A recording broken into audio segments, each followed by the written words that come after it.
कहानी के शुरुआत में हमको एचा नाम की एक लड़की को दिखाया जाता है, जिसको ख्वाब में एक लड़का नज़र आता है। और जब वो उसे देखती है तो उसे अच्छी फीलिंग आती है, लेकिन दरअसल में वो एक जिन होता है जो इस लड़की पर हावी हो चुका था। वो इसके साथ हर एक चीज़ करने लगा था, क्योंकि वो जिन इसके मोहब्बत में पागल हो गया था। रिचा जब अपने हस्बैंड को देखती है तो उसे अच्छा भी लगता है, लेकिन उसे ये टेंशन भी थी कि मेरा हस्बैंड जॉब से बहुत ज़्यादा लेट आता है। तो वो अपने हस्बैंड से कहती है कि हर एक चीज़ अपनी अपनी जगह पर रखना। उसका हस्बैंड ऐसे ही करता है और हर एक चीज़ अपनी अपनी जगह पर रख देता है, लेकिन जो जिन था वो हर एक चीज़ को इधर उधर कर देता है ताकि इन दोनों की आपस में लड़ाई हो जाए। और वो ऐसा ही होता है, इन दोनों की आपस में लड़ाई हो जाती है किसी बात पर, और उसका खावन जो था वो घर से चला जाता है। तो रिचा जो थी वो अपने दोस्त से बात कर रही थी और उसे कह रही थी कि मेरे और मेरे हस्बैंड के बीच में दूरियां बढ़ती ही जा रही हैं। तो उसकी दोस्त उसे कहती है कि तुम आज रात अपने हस्बैंड के लिए बिल्कुल तैयार होना, ताकि वो तुम्हें देखे तो उसे अच्छा लगे। फिर उसके बाद रिचा का जो हस्बैंड था वो भी अपने सीनियर सिक्योरिटी गार्ड से कहता है कि आजकल मेरी अपनी बीवी के साथ ताल्लुक़ कुछ अच्छे नहीं हैं, दिन ब दिन ख़राब होते जा रहे हैं, हम आपस में झगड़ा कर रहे हैं। तो उसका दोस्त उसे कहता है कि तुम अपनी वाइफ से अच्छे से बात करो और गुस्सा ज़्यादा ना करो। और रिचा रात के टाइम पर अपने हस्बैंड के लिए बहुत सच सवर के घर पे बैठी हुई थी। जैसे ही उसका हस्बैंड उसके पास आता है तो वो दोनों आपस में प्यार भरी बातें करते हैं और बहुत क्लोज आ जाते हैं। रिचा ख्वाब देखती है और ख्वाब में रिचा ये देखती है कि वही आदमी रिचा से कहता है कि तुम मुझे छोड़ के नहीं जा सकती, तुम सिर्फ मेरी हो, तुम मुझे छोड़ के नहीं जा सकती। और रिचा इधर उधर भागती है और वो जो जिन था वो रिचा के पेट के ऊपर एक फूल भी रख देता है। जब रिचा उठती है तो वो देखती है कि वो फूल एक बेड पे पड़ा हुआ था और उसका हस्बैंड एरियल नीचे अपनी वाइफ के लिए खाना बना रहा था। तो जैसे ही रिचा नीचे आती है तो वो दोनों अपनी ज़िंदगी की नई शुरुआत करते हैं और दोनों बहुत प्यार से रहते हैं और दोनों खाना खाते हैं। फिर उसके बाद रिचा और उसका हस्बैंड काम के लिए निकल पड़ते हैं। तो रिचा जैसे ही अपने काम करने वाली जगह पे जाती है तो वो देखती है कि जो पूल उसके घर पे पड़ा हुआ था वो पूल अभी उस जगह पर ही था, लेकिन जैसे ही वो उस पूल को उठाने की कोशिश करती है तो एक आदमी उस पूल को उठा देता है। जो आदमी पहले रिचा के सपनों में आया करता था वो हकीकत में रिचा के सामने था, लेकिन जैसे ही वो रिचा के करीब आता जा रहा था तो रिचा एक शीशे में देखती है कि वो दरअसल में आदमी नहीं था बल्कि एक जिन था जो रिचा के धीरे धीरे रिचा के करीब आता जा रहा था। तो आखिर में वो अपनी असली शक्ल में आ जाता है और रिचा बहुत ज़्यादा डर जाती है और वो बाथरूम में जाती है और उल्टियाँ कर देती है। और उसकी दोस्त जब वहाँ पे आती है तो वो देखती है कि उस उल्टियों में कीड़े मौजूद थे। तो उसकी दोस्त से देखकर बहुत ज़्यादा परेशान हो जाती है। फिर उसके बाद एरियल जो था उसका हस्बैंड वो रिचा को जहाँ पे वो काम करता था उधर देख लेता है, तो वो रिचा का पीछा करता है। तो जैसे ही वो देखता है कि रिचा अजीबोगरीब अंदाज में हंस रही थी और वो एकदम उसका पेट फूल जाता है और वो जैसे ही उसका पेट फूल जाता है तो उसका बच्चा भी पैदा हो जाता है जो एक शैतान की तरह था। तो वो जैसे ही एरियल का पीछा करता है तो एरियल जैसे ही भागता है तो उसे अपना सिक्योरिटी गार्ड का दोस्त मिलता है। तो वो उसे जैसे ही सब बातें बताता है उस जगह पे उसको लेके जाता है, लेकिन उधर कुछ नहीं था। तो वो फिर जब अपने घर जाता है तो रिचा अपने हस्बैंड के साथ बहुत अच्छे से बात कर रही थी, लेकिन उसका हस्बैंड उससे अच्छे से बात नहीं कर रहा था। ये बातें रिचा नोटिस कर रही थी। फिर उसके बाद उसका हस्बैंड उसे कहता है कि तुम सुबह हेल्थ केयर करने वाली लेडी को बुलाना और तुम्हारा हेल्थ केयर चेक करेगी। तो जैसे ही सुबह होती है तो वो ओल्ड लेडी आती है और इसका जैसे ही मालिश वालिश करती है तो वो कहती है कि तुम्हारी बीवी 3 महीने की प्रेग्नेंट है। तो उसका हस्बैंड ये सोचता है कि 6 महीने से तो मैं अपनी बीवी के करीब ही नहीं गया, तो मेरी बीवी प्रेग्नेंट कैसे हो गई। लेकिन ये बात सुनकर एचा बहुत खुश हो गई और उसकी खुशी का कोई ठिकाना नहीं था। लेकिन दूसरी तरफ उसका हस्बैंड कुछ और ही सोच रहा था। तो इसके बाद वो अपने सीनियर से बात करता है और उससे कहता है कि ये मामला मेरे साथ हुआ है। तो उसका सीनियर उससे कहता है कि इससे अच्छा है कि तुम अपनी वाइफ से खुद बात करो। तो वो अपनी वाइफ का फ़ोन चेक करता है और उसमें एक नंबर मिलता है। तो रिचा उससे बात कर रही थी। तो वो अपनी वाइफ से पूछता है कि तुम इससे क्यों बात कर रही थी। तो रिचा उसे बताती है कि ये उसके एक बचपन का दोस्त था, इसके घर में भी कुछ मसला चल रहा था तो उसने मुझे SMS कर दिया बस। लेकिन रिचा बड़ी समझदार थी, वो अपने हस्बैंड के रवैये को समझ चुकी थी। वो अपने हस्बैंड से कहती है कि मैं कल ये प्रूव कर दूंगी कि मेरे कोख में जो बच्चा है वो तुम्हारा ही है, तो कल हम टेस्ट करवाने जाएंगे। तो जैसे ही वो टेस्ट करने अस्पताल पहुंचते हैं तो जैसे ही उसका टेस्ट हो रहा होता है तो उससे डॉक्टर कहती है कि तुम्हारी वाइफ कोई प्रेग्नेंट नहीं है। यह सुनकर रिचा बहुत ज़्यादा खफा हो जाती है और वो डॉक्टर इन लोगों से कहती है कि तुम्हारी जो वाइफ है उसने अपने मन में ही बना लिया ताकि मैं प्रेग्नेंट हो जाऊं। तो उसकी बॉडी में ऐसे कुछ मूवमेंट हुए जिसकी वजह से उससे डंडे लगा था कि मैं प्रेग्नेंट हो चुकी हूं। इस वजह से जो हेल्थ केयर की लेडी थी उसने भी ये अंदाजे लगाकर तुम्हारी वाइफ को 3 महीने का प्रेग्नेंट बता दिया था। रिचा का जो हस्बैंड था वो बहुत ज़्यादा शर्मिंदा भी था और उसे खुशी भी हो रही थी।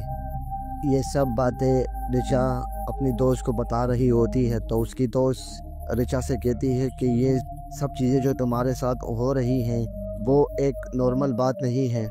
मैं तुम्हें अपने टीचर के पास लेके जाती हूँ। वो एक आलिम के पास रिचा को लेके जाती है जिसका नाम ज़ैनी था।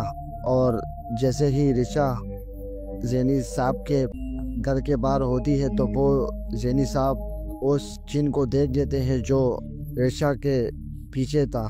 तो वो इन दोनों को घर के अंदर बुलाते हैं और रिचा उसे अपने सारे ख्वाब बताने लगती है।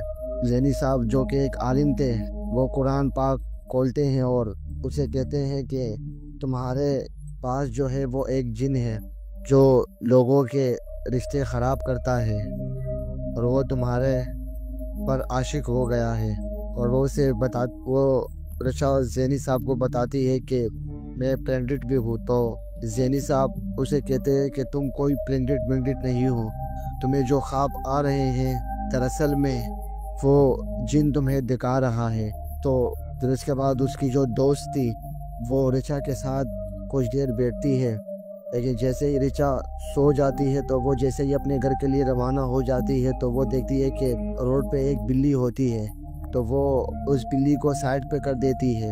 लेकिन जो जिन था वो बहुत ज़्यादा गुस्से में था, वो बड़ी बेदर्दी से मार देता है।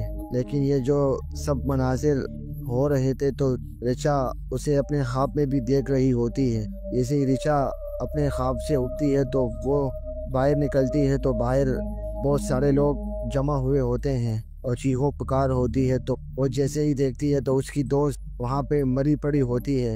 ये देखकर रिचा बहुत ज़्यादा रोती है और अपनी दोस्त की मौत का जिम्मेदार खुद को समझ रही होती है। फिर इसके बाद उसका शौहर भी आ जाता है और वो भी ये देखकर बहुत ज़्यादा इमोशनल हो जाता है। फिर धीरे धीरे रिचा का पेट बड़ा होने लगता है। रिचा फिर अपने हस्बैंड को अपने सारे ख्वाबों के बारे में बता देती है। तो उसका हस्बैंड उसे कहता है कि हमें ज़ैनी साहब के पास अभी जाना होगा। तो जैसे ही वो ज़ैनी साहब के पास जाती हैं तो ज़ैनी साहब अपना ज़ैनी साहब पुरानी आयत पढ़ते हैं और वो जिन को काबू करने की कोशिश करते हैं। लेकिन वो जिन बहुत ज़्यादा ताकतवर था तो वो उस लड़की की बॉडी में आ जाता है और वो इन सब से कहता है कि तुम मुझे ऋचा से जुदा नहीं कर सकते, क्योंकि मैं उससे बहुत मोहब्बत करता हूँ और मैंने उससे अपनी दुनिया में शादी कर ली है और तुम में से कोई भी मुझे ऋचा से जुदा नहीं कर सकता। ज़ैनी साहब अपना अमल जारी रखते हैं और ज़ैनी साहब का जो अमल था वो कामयाब हो जाता है और जिनसे फ़िलहाल छुटकारा मिल चुका था। लेकिन ज़ैनी साहब इन दोनों को 14 दिन का अमल देते हैं और इन दोनों से कहते हैं कि इन सारे आयात को पढ़ते रहो और बस इन सारी आयात को तुम पढ़ते रहो, इन आयात को कभी नहीं छोड़ना। तो जैसे ही वो इन सारी आयात को ये लोग पाबंदी से पढ़ते हैं तो वो जिन इनके आसपास भी नहीं भटकता और इन दोनों की ज़िंदगी अच्छी हो जाती है और ऋचा को ख्वाब भी आने नहीं लगते। इन दोनों की ज़िंदगी नॉर्मल हो गई थी। लेकिन फिर ऋचा के हस्बैंड को बाहर जाना था तो वो ऋचा से बात करता है कि मैं अब बाहर जा रहा हूँ और मुझे पैसा भी बहुत ज़्यादा मिलेगा इस काम से। तो वो अपनी बीवी से पूछता है, लेकिन ऋचा भी उसे कहती है कि जाओ तुम चले जाओ, मैं यहाँ पे अपनी केयर खुद कर लूँगी, तो तुम यहाँ से जाओ। जैसे ही ऋचा अपने काम पे जाती है तो उधर के सारे एम्प्लॉयज़ ऋचा से कहते हैं कि तुमने अच्छा नहीं किया, क्योंकि उस सारे वर्करों में जिन घुस चुका था और वो ऋचा को बार बार डरा रहे थे और ऋचा से कह रहे थे कि तुमने अच्छा नहीं किया, मैं तुमसे दूर नहीं रह सकता। ऋचा ये सब सीन देखकर बहुत ज़्यादा डर गई थी। उसने अपनी बहन को भी सब कुछ बता दिया था और अपने हस्बैंड को भी फ़ोन पे सब कुछ बता दिया था। फिर उसका हस्बैंड उसकी बहन से कहता है कि तुमने ऋचा को सोने नहीं देना है, क्योंकि अगर ऋचा सो गई तो वो जिन तुम्हारे पर भी हमला कर सकता है। तो वो अपनी बहन को जगाने की बहुत कोशिश करती है, लेकिन बातों ही बातों में उसकी बहन सो जाती है और उसकी बहन उसको हिलाने की भी कोशिश करती है, लेकिन उसकी बहन नहीं उठ पाती है। फिर उसके बाद जिन उसकी बहन के ऊपर हमला कर देता है और उसकी बहन को इधर उधर मारता है और उसकी बहन बेहोश हो जाती है। फिर उसके बाद अचानक से ऋचा का पेट फूल जाता है और जैसे ही ऋचा उठती है तो अपने पेट पे मुक्के मारती है और एक लोहे की चीज़ उठाती है और अपने पेट के अंदर घुसाने की कोशिश करती है ताकि अंदर जो भी बच्चा हो वो निकल आए, लेकिन वो ये सब में नाकाम हो जाती है। फिर उसके बाद उसका हस्बैंड भी आ जाता है और वो सब इसे ज़ैनी साहब के पास ले जाते हैं और इसे एक चरपाई के साथ बांधा हुआ होता है ऋचा को। और ज़ैनी साहब के साथ और भी बहुत सारे लोग थे जो अमल कर रहे थे और जैसे ही ये लोग अमल कर रहे होते हैं तो ऋचा जिनों की दुनिया में चली गई थी और वो जिन से कहता है कि तुम मुझसे दूर नहीं जा सकती, मैं तुमसे बहुत प्यार करता हूँ। तो ऋचा उस जिन से इधर उधर भागती है तो वो जिन गुस्से में आ जाता है और जैसे ही वो ऋचा को पकड़ता है तो ऋचा इस दुनिया में भी जाग जाती है और उसकी चारपाई भी ऊपर उठने लगती है। तो जैसे ही अमल तेज होने लगता है तो वो जिन ज़ैनी साहब को भी डराता है, लेकिन ज़ैनी साहब बिल्कुल नहीं डरते और जैसे ही अमल चल रहा होता है तो वो जिन की ताकत जो थी वो बिल्कुल कमज़ोर होती हुई जा रही थी। तो जो बेड ज़मीन में था वो अब नीचे आ चुका था और उस जिन ने भी ऋचा को कस के पकड़ लिया था। तो उसका शौहर उसके पास आता है और वो उसके कानों में वो अमल दोहराता है जो ये सब दोहरा रहे थे। तो उसको ये सुनाई दे रहा था उधर कि उसका हस्बैंड उसे कह रहा है मेरे पास आ जाओ, ऋचा मेरे पास आ जाओ, और उसको ये अमल उस दुनिया में भी सुनाई दे रहा था। वो जिन बहुत कोशिश करता है लेकिन अमल के सामने वो जिन बिल्कुल बेबस हो जाता है और ऋचा आखिरकार उस जिन के चंगुल से छूट जाती है और अपने होश में आ जाती है। उसके बाद हमें 6 साल का आगे का वक़्त दिखाया जाता है जिसमें ऋचा के 2 बच्चे भी हो गए थे और वो बाहर खेल रहे थे। तो जो जिन था वो अभी भी ऋचा के पास तो नहीं आ सकता था, लेकिन ऋचा के घर के बाहर अभी भी था वो जिन। फिर इसके बाद हमें बताया जाता है कि ये जो कहानी थी ये असल में एक सच्ची कहानी पर यह स्टोरी बनाई गई थी।